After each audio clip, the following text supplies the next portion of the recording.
If you're over 60 and every time you look around your home you feel overwhelmed instead of at peace, you're not alone.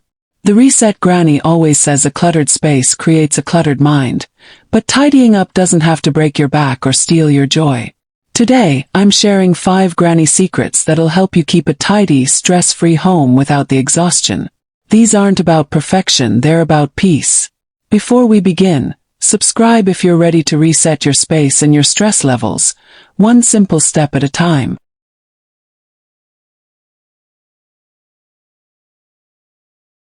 In this video, you'll discover 5 gentle homekeeping secrets Granny used for decades, how to maintain order without wearing yourself out, and why tidying less can actually mean living more. Stay till the end because secret number 5 is the one that changed everything for me, and it might just be the permission you've been waiting for. This isn't about doing more cleaning, it's about feeling more peace in the home you've built over a lifetime.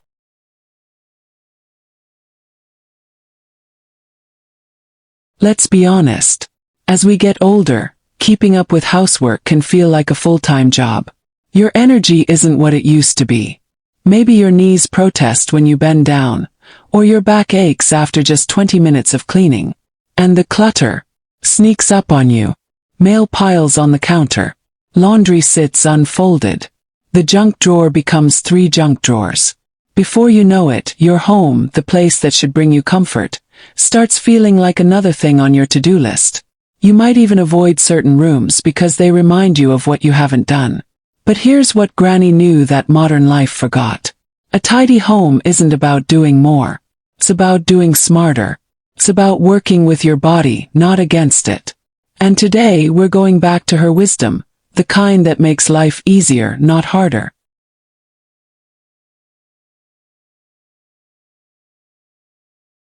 Secret number 1. The 10-minute morning tidy. Granny never let the day get ahead of her mess. Every single morning, she'd spend just 10 minutes putting things back where they belonged. Not an hour. Not until everything was perfect. Just 10 minutes. And somehow, her home always felt peaceful. Here's how you do it. Step 1. Set a timer for 10 minutes. That's it. No more, no less. This is crucial because it takes the pressure off. You're not committing to a marathon cleaning session. You're just giving yourself 10 minutes. And anyone can do anything for 10 minutes. Step 2.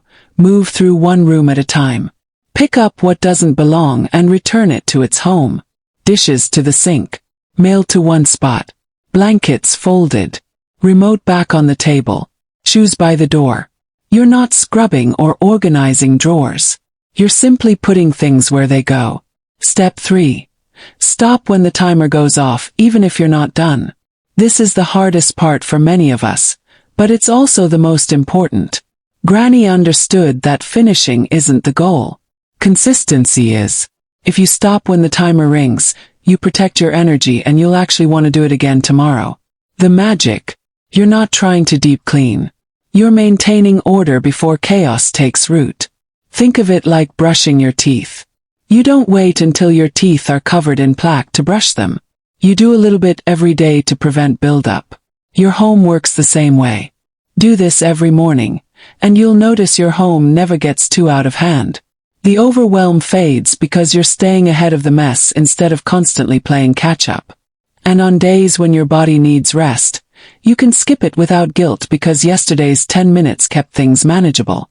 Granny always said the secret to a tidy home isn't working harder, it's working smarter. And this 10-minute habit, it's the smartest thing you can do. Drop a green heart below if you're going to try the 10-minute tidy tomorrow morning. Let's start a movement of peace, one small reset at a time.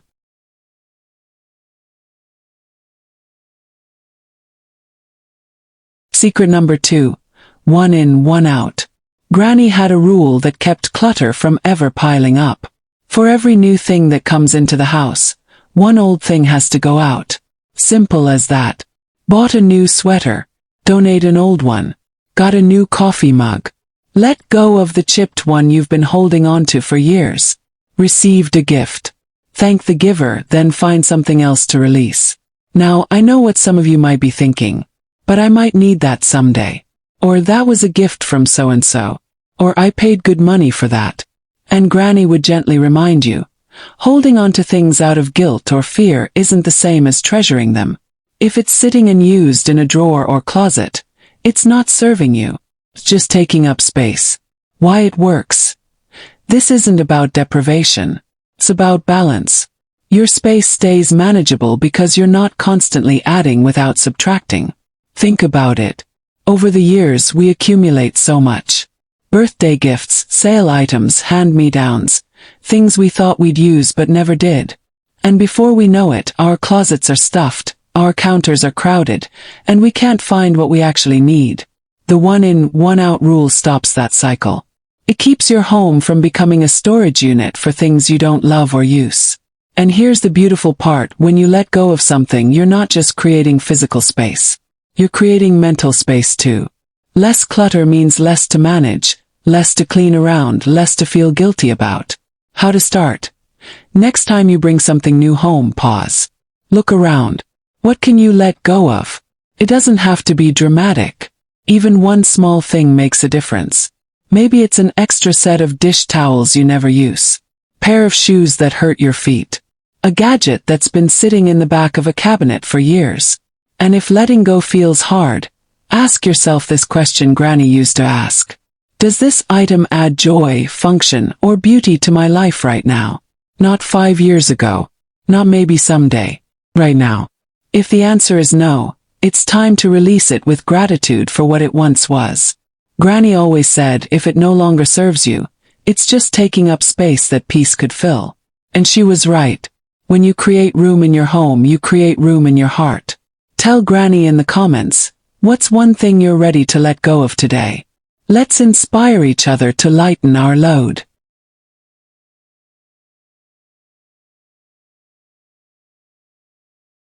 Secret number 3, the before bed basket. Here's a genius trick Granny used every single night. She kept a basket by the door. Just a simple wicker basket, nothing fancy. And every evening before bed, she'd walk through the house with that basket and toss in anything that was out of place. Glasses left on the coffee table, a magazine on the couch, shoes by the chair, the TV remote that somehow ended up in the kitchen. All of it went into the basket. Then, in the morning, she'd spend just 2 minutes putting everything back where it belonged. The glasses went to the kitchen. The magazine to the shelf. The shoes to the closet. Quick, simple, done. Why it works? You're not cleaning at night when you're tired. You're just collecting. There's a big difference. When you're exhausted at the end of the day, the last thing you want to do is run around the house putting things away in their proper places. That feels like work. But tossing things into a basket as you walk by, that feels effortless. And here's the real magic. You wake up to a clear, calm space instead of yesterday's mess staring back at you. Imagine this. You come downstairs in the morning, and instead of seeing clutter scattered around, you see clean surfaces. Your coffee table is clear. Your couch looks inviting. Your counters are open. That small visual shift changes how you feel about your entire day. Granny used to say that a messy morning starts with a messy night. If you go to bed with things strewn about, you wake up already behind. But if you end your evening with a few minutes of gentle gathering, you give yourself the gift of a fresh start. How to do it? Grab any basket or bin you already have. Doesn't need to be cute or matching. Just needs to hold things. Before you turn in for the night, do one quick lap through your main living areas. Gather the strays. Don't worry about putting them away yet. Just collect them in your basket and set it somewhere visible, maybe by the stairs or near the kitchen. In the morning, it takes less than 5 minutes to empty. You can do it while your coffee brews or while you're waiting for your breakfast to heat up. And because everything is already gathered in one spot, you're not hunting around the house trying to remember where things go. Granny believed that how you end your day sets the tone for how you start the next one. And she was absolutely right. A peaceful evening leads to a peaceful morning. And a peaceful morning makes everything else a little bit easier. Would you try the basket trick tonight? Let me know below. I'd love to hear how it works for you.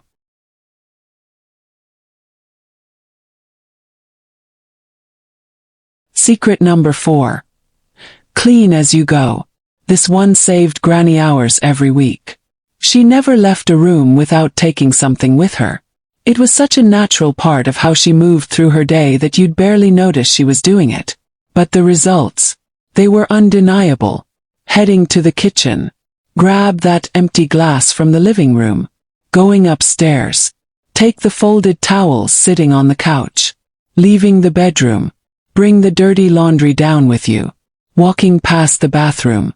Drop off that hand towel that's been sitting on the hallway table. It sounds almost too simple, doesn't it? But that's exactly why it works so well. Why it works. You're not setting aside big blocks of time to clean. You're weaving tidiness into your natural movement throughout the day. Think about how often you walk from room to room. Dozens of times, probably. Each trip is an opportunity. Instead of making empty-handed journeys, you're being purposeful. You're already moving in that direction anyway, so why not bring something along? This approach respects your energy. You're not bending down repeatedly to pick up 10 things at once. You're not making special trips just to put one item away. You're simply being mindful of what's around you as you go about your normal routine.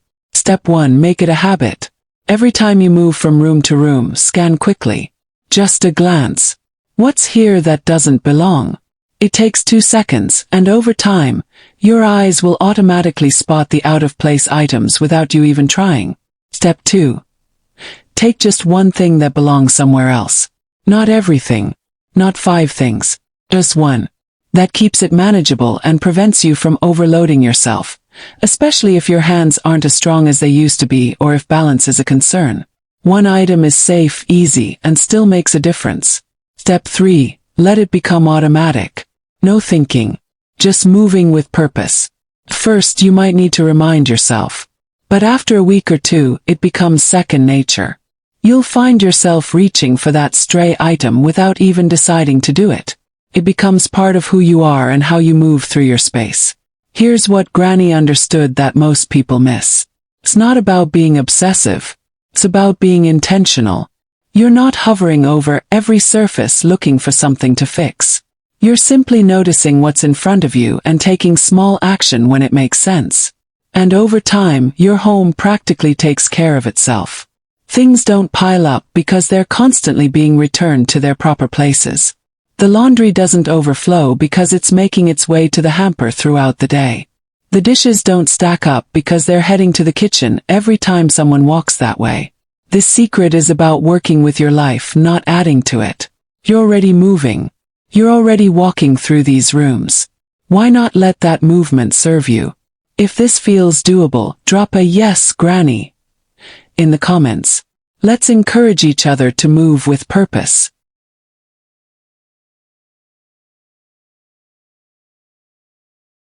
Secret number 5. Lower your standards and raise your peace. Now here's the secret most people don't expect, and it's the one that matters most. Granny kept a tidy home, yes, but she also knew when to stop. She didn't stress over perfection. The floor didn't need to be spotless. The counters didn't need to shine every single day. There were always a few crumbs after breakfast, and that was fine. Sometimes the bed stayed unmade until noon. And you know what? The world didn't end. Her rule: good enough is good enough. And she meant it. She didn't say it with resignation or defeat. She said it with peace. With freedom. Because she understood something that took me years to learn. Perfection isn't the goal. Living is. Why it works. When you let go of perfectionism, you stop seeing your home as a source of guilt. It becomes a place of comfort again. Think about how much mental energy we waste feeling bad about what we haven't done. The baseboards we haven't wiped. The windows we haven't washed. The closet we've been meaning to organize for months. All that guilt weighs on us, and for what? So our home can look like a magazine spread that no one actually lives in. Granny knew better. She knew that a home is meant to be lived in, not displayed. Supposed to have signs of life. A book left open on the chair. A blanket draped over the couch. Coffee cup on the table. These aren't messes. They're evidence of a life being lived. How to embrace it. Give yourself permission to have a lived-in home. A few dishes in the sink. That's okay. You'll get to them later or maybe tomorrow, and that's fine too. A little dust on the shelf. It's not hurting anyone. Your worth as a person has nothing to do with whether you dusted this week. Focus your energy on what really matters, the spaces you use most. Keep your kitchen functional. Keep your bathroom clean enough. Make sure your favorite chair is comfortable and your bed is inviting. Those are the spaces that affect your daily life. The guest room that no one's been in for months can wait. The top of the refrigerator that no one sees. Let it be. Granny used to say, save your energy for the people and moments that matter. Don't spend it all on tasks that nobody notices and that don't bring you joy. If scrubbing the grout makes you happy, by all means, scrub away. But if it doesn't, and you're only doing it because you think you should, choose rest instead. Choose a phone call with a friend. Choose sitting in your garden. Choose reading that book you've been wanting to finish. Because here's the truth, and I need you to really hear this. No one ever looked back on their life and wished they'd spent more time scrubbing floors. But plenty of people wish they'd spent more time resting, laughing, and living. Don't let cleaning steal your joy. Don't let perfectionism rob you of peace. What's one cleaning task you're giving yourself permission to let go of? Share it below. Let's free each other from the pressure. Let's choose peace over perfection together.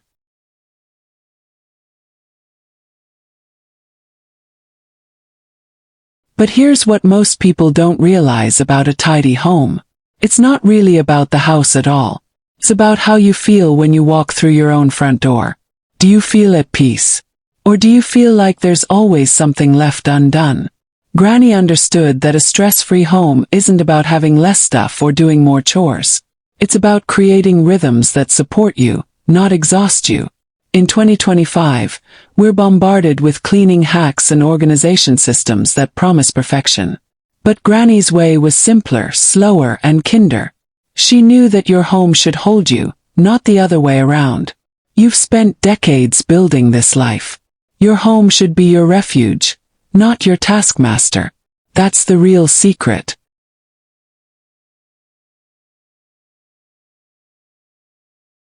A tidy home doesn't require hours of your time or a younger body.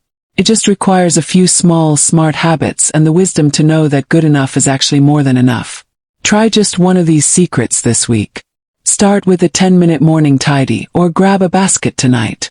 Small resets lead to big shifts. If this video helped you, give it a thumbs up and share it with a friend who's feeling overwhelmed by their home. Let's help each other find peace, one room at a time. And don't forget to subscribe. The Reset Granny's back next week with more simple wisdom for living better after 60. Remember, you're not too old to create the calm, beautiful space you deserve. You just needed a little nudge from Granny. See you in the next one.